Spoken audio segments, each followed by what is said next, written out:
সারাটা দিন একা একা সব কাজ করতে আমার একটু ভালো লাগে না। এই বাড়িতে তো আরো দুটো বউ আছে, তারা কেউ কোনো কাজই করতে চায় না। আর আমি সব সময় বেশি করে কাজ করি, আবার কথার বেলা কথাও বেশি শুনি। কি আর করবো, গরিব ঘরে জন্ম নিয়েছি, তাই বাবা মা ভালো ঘরে বিয়ে দিতে পারেনি, নইলে কি আর আজ আমাকে এত কষ্ট করতে হতো। বড় বৌমা, মেজ বৌমা, ছোট বৌমা, তোমরা কে কোথায় আছো মা? তাড়াতাড়ি এদিকে এসো, এসো বলছি, তাড়াতাড়ি এসো। এ কি মা, আমাকে আবার ডাকছেন কেন? আমি তো কাজ করছি। সুমি আর রূপা তো এ সময় নিজেদের ঘরে শুয়ে বসে আছে, ওদেরকে ডাকুন না। উফ, আর ভালো লাগে না। এই তো একটু শুয়েছি আর অমনি ডাকাডাকি শুরু করে দিয়েছে এই বুড়িটা। আমার একটু আরামও সহ্য হয় না বুড়িটার। ডাকে ডাকুক, আমি যেতে পারবো না। বড় ভাবি তো আছে আর ছোটও তো আছে, ওদের কেউ না কেউ ঠিকই চলে যাবে। উফ, আর ভালো লাগে না। যেই না একটু সাজুগুজু করতে ধরেছি, অমনি এই বুড়িটা ডাকাডাকি করতে শুরু করে দিয়েছে। সারাটা দিন চিৎকার চেঁচামেচি করে বুড়িটা বাড়িটা মাথায় তুলে রাখে। বজ্জাত বুড়ি কোথাকার। কি হলো বৌমারা, তোমরা কোনো সাড়া শব্দ কেন করছো না? কোথায় আছো সবাই? সেই তখন থেকে গলা ফাটিয়ে ডাকছি, একজনেরও কোনো পাত্তা নেই। কি করছোটা কি সবাই? একজনও তো ঠিক মতো কাজ করো না, কিসের এত ব্যস্ততা সবার? মা এখনো চিৎকার করে সবাইকে ডাকছে, তার মানে কি মেজো আর ছোট কেউ আসেনি? বুঝেছি, আমাকেই যেতে হবে। ভাতের চাল তো প্রায় ফুটে গেছে, একটু পরেই ভাত হয়ে যাবে। এই অবস্থায় ভাতের হাঁড়ি চুলায় রেখে যাব কি করে? যদি আবার পুড়ে যায় তখন? এই মেয়ে দুটো যে কি করে না, ওদেরকে নিয়ে আমি আর পারি না। ওরা দুজন গেলেই তো পারতো, একে তো কোনো কাজ করবে না, আবার কেউ ডাকলে যে একটু যাবে তাও যাবে না। আমার হয়েছে যত জ্বালা। উফ, কি যন্ত্রণা! বুড়িটার শান্তিতে একটু শুতেও দেবে না। গিয়ে দেখে আসি বুড়িটা এমন চিৎকার করছে কেন। কেউ মরেছে টরেছে নাকি? ধুর, এই বুড়িটার জ্বালায় আর শান্তি নেই। একটু সাজগোজ করতে ধরলেই বৌমা বৌমা করে পুরো বাড়ি মাথায় করে রাখে। দেখি তো বাইরে গিয়ে কে মরেছে। এরপর এক এক করে 3 বউ তাদের শাশুড়ির ঘরে চলে আসে। সবার আসতে এত দেরি হলো কেন? বড় বৌমা না হয় সংসারের টুকিটাকি কাজ করে, তাই আসতে দেরি হলো। কিন্তু তোমরা তো আর কোনো কাজ করো না, তাহলে তোমাদের আবার আসতে দেরি হলো কেন? যাই হোক, যেটা বলার জন্য ডেকেছি সেই কাজের কথা বলি। কাল থেকে রোজা শুরু হচ্ছে।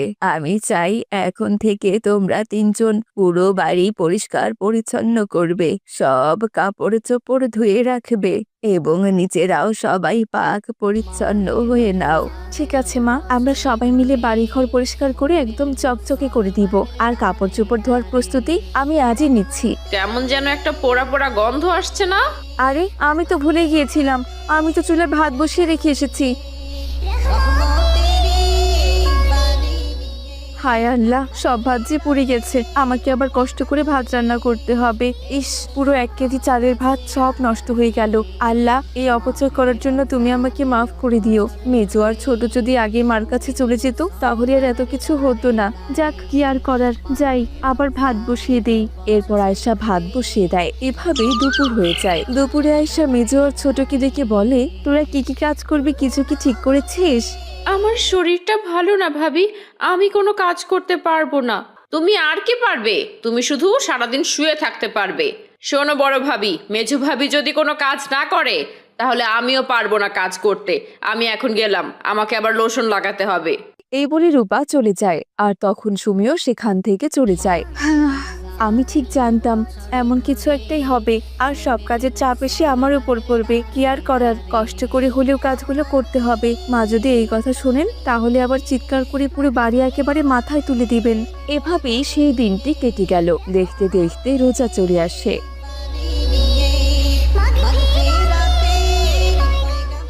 কি ব্যাপার রূপা, তুমি এভাবে মন খারাপ করে বসে আছো কেন? মন খারাপ করে বসে থাকবো না তো আর কি করব? তোমার মা সবাইকে রোজা রাখতে বলেছে, কিন্তু আমি তো আমার বাপের বাড়িতে কখনো রোজা রাখিনি।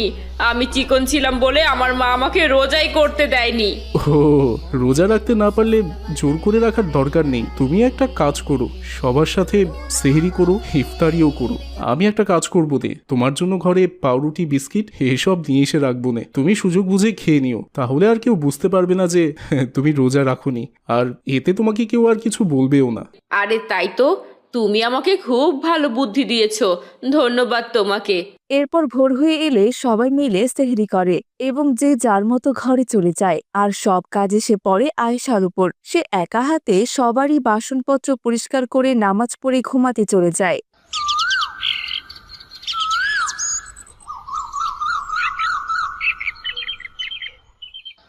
এদিকে রোজা রেখে দুপুরের দিকে সবার ক্লান্ত লাগা শুরু হয়। বড় বউ ক্লান্ত শরীর নিয়ে কুরআন তিলাওয়াতে মগ্ন ছিল, মেজ বউ শুয়েছিল এবং ছোট বউ লুকিয়ে লুকিয়ে বিস্কিট খাচ্ছিল।